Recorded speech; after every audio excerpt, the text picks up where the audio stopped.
My first experience with Gaspar Noé was when me and my father first saw Climax in theaters. I had seen some review about how revolutionary the film was, but I had no idea about how graphic it truly was going to be. And upon watching the movie, I was astonished.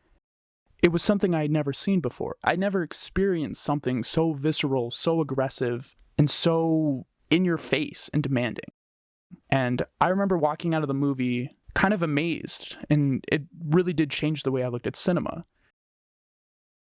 And I looked at my dad, who is always wanting to talk about movies, probably more than I do, and he immediately stopped and didn't want to talk about it whatsoever. He hated it, despised it.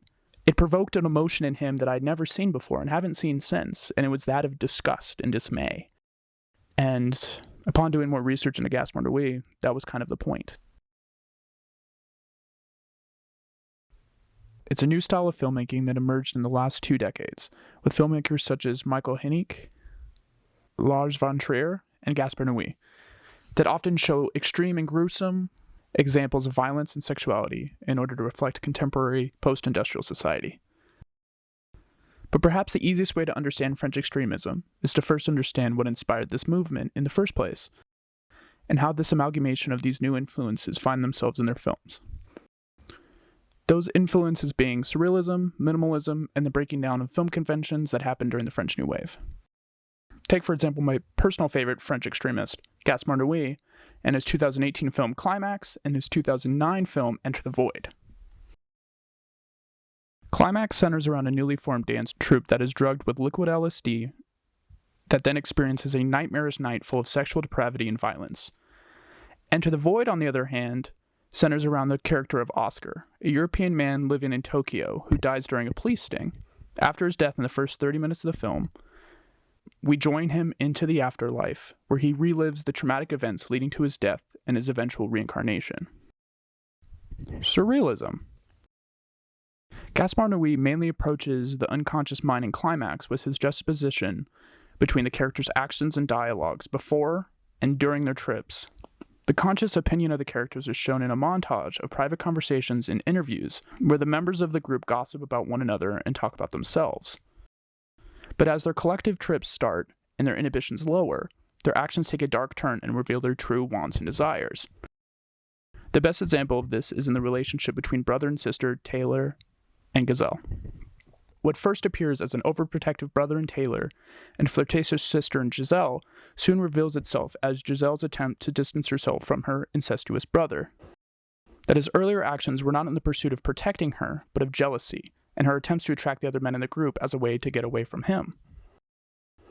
This is also seen in Enter the Void, where during Oscar's reliving of his life, we learn of the reasonings for his actions. An example of this being his affair with his best friend's mother, Susie, as a way to replace his mother, who he saw killed in front of him as a child.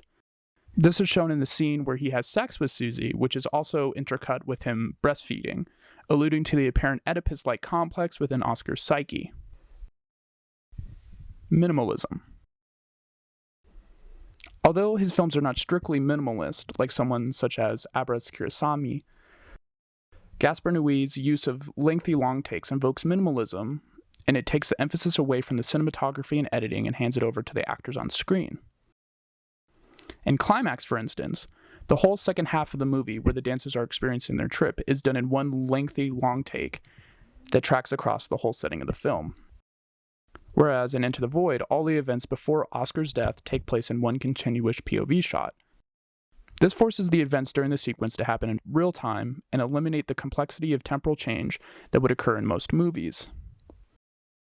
This also allows for the actors to depict truly heart-wrenching performances without ever cutting away or looking away, and never allowing the audience a break from the events unfolding in front of them. Breaking of conventions. Gaspar Noé's breaking of conventions is evident everywhere in his work, from his depiction of subjects such as drugs and abortion to the way he directs and even produces his movies. But perhaps the most interesting way is in his editing and cinematography, most of which can be compared to filmmakers of the French New Wave. Gaspar Noé is often accredited with only having 2 modes of cinematography, the first being the use of a handheld long shot and static medium shots, leaving out any type of establishing or connecting shots. This can best be seen in Climax, where the majority of the movie is shot with handheld long takes, while the interviews at the beginning and the before-mentioned gossiping sequences are shot in static shots. He actually does use editing. It is mostly entirely done in jump cuts that skip over establishing the setting or time. This is best seen in Enter the Void, where Oscar relives the death of his parents. This makes the audience more aware that they are simply a viewer of the events and not a part of them. Putting the in our tour. Other conventions of Gaspar Noé's work are the topics of abortion and unplanned pregnancies as a mainstay in his filmography. This is seen in Into the Void, with Oscar's sister having an unplanned pregnancy and even abortion, and in Climax, with one of the dancers being beaten and harassed after revealing she was pregnant. Also, with his stories often centering around nightlife and drugs, he commonly uses strobes / flashing lights and neon. The exception of this being I Stand Alone and the TikTok famous Love. Side note, this is really weird. There was actually an internet trend where people would record themselves watching the first scene of Love when it was on Netflix. Many people were surprised with not knowing that the concept of love was, and I quote, to portray sexual passion as much as possible, because in real life it's very common, but you don't see it properly portrayed on screen. This led to actually the first scene being a full frontal sex scene, and there's actual videos of people watching it with their parents, which is kind of hilarious. Noel also uses a surprising amount of special effects, most commonly used to seamlessly stitch together his long takes, but also to make surrealist imagery.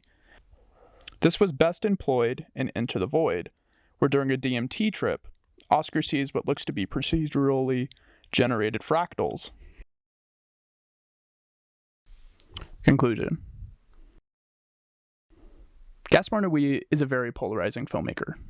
Like many of his fellow extremists, his movies are not made to entertain but rather to provoke. They are aggressive and almost always hard to watch. Being that they're always about the darkness and isolation of contemporary life, never do you walk out of the theater happy or with joy. But they constantly push the boundaries of what is possible in cinema, always promising to show you something new and unlike anything else you have ever seen before. They demand your attention instead of asking for it.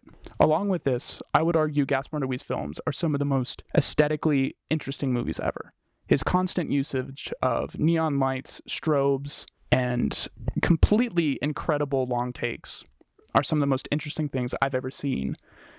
And I would definitely recommend watching them, but I do have to warn, they are very, very, very dark and very explicit. But at the very least, I would recommend watching the first half of Climax.